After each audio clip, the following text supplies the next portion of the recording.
선생님, 1960년대 독일 맥주 공장 직원들은 머리 숱이 엄청 많았대요. 요즘 저도 머리가 너무 많이 빠지는데 맥주 효모 한번 먹어볼까요? 그 얘기 꽤 유명하죠. 근데 사실 과학적으로는 근거가 거의 없고 솔직히 말하면 마케팅에 가까워요. 실제로 일본에선 맥주효모를 위장 기능을 도와주는 약처럼 쓰고 있어요.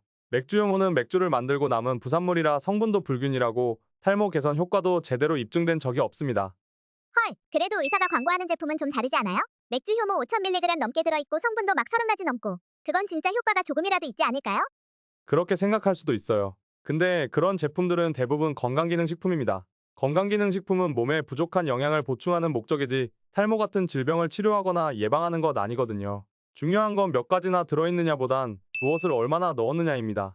맥주 효모가 대부분이고 정작 아미노산, 비타민, 미네랄 같은 중요한 성분은 소량만 들어있다면 불고기 비빔밥에 고기 한 점 들어있는 거랑 다를 게 없죠.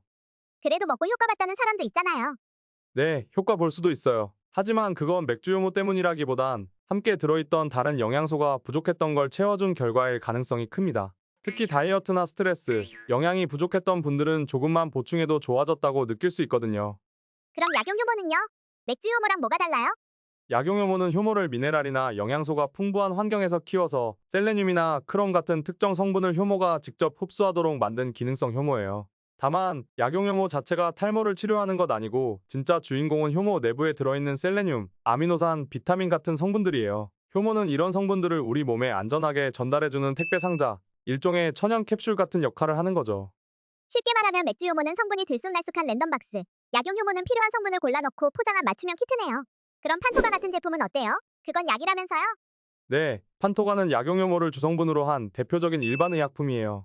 1970년대에 개발됐는데 그때는 셀레늄보다는 비오틴, 시스틴, 판토텐산 같은 영양 성분이 중심이었죠. 우리나라에도 판시딜이나 모바렌 같은 제품이 판토가와 비슷한 구성으로 나와 있습니다. 근데 약용 효모가 효과 있다는 근거는 있어요? 네, 약용효모가 포함된 복합제를 복용했을 때 모발 밀도나 굵기가 늘었다는 임상 연구가 몇 편 있긴 해요. 다만 대부분 여러 성분이 섞인 복합제의 기반이고 그중 일부는 제품 회사가 후원한 연구라 결과를 볼 땐 그 점도 함께 고려해야 합니다. 그래서 약용 효모 먹어요 말아요?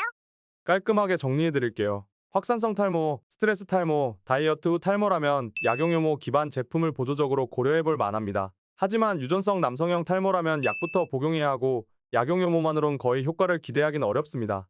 그럼 저는 판토가나 판시들 같은 약을 기본으로 먹고 부족한 영양소는 따로 챙겨볼래요.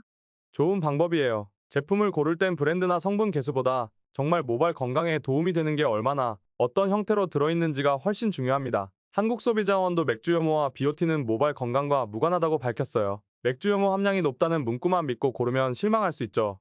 맞아요. 광고 문구만 보면 혹 한다니까요. 요즘은 포장이 화려해도 성분표를 보면 정작 중요한 건 빠져있는 경우도 많거든요. 효모라는 말 하나에 기대기보단 이제는 소비자도 성분표 읽는 눈을 키워야 할 때입니다. 구독과 좋아요 누르시고 그 눈 키워보세요.